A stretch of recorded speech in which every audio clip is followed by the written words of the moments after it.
sinabi na natin yung iba eh. Hindi lang natin meron pa hindi naluto, di ba? Oo, half lang. Hindi ko nga sure kung pwede pa nasa rest eh. Ano ba lang ang binili mo? Ito ano binili natin? Ako sa nito ano?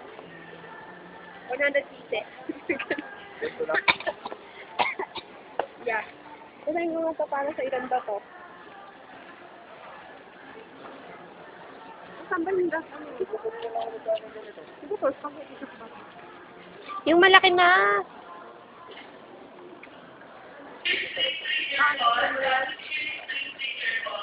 Ano mo alam? Okay.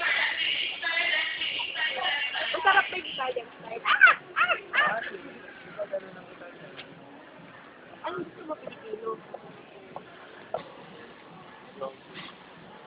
Saka di ba hinahalo pa ito ng tubig? Ay, ito na. Eh, ano ba yung ginagamit ko na hinahalo ko ng tubig? Kung gagawa ka ng ano, ito na lang kasi. Di ba? Ulit ka.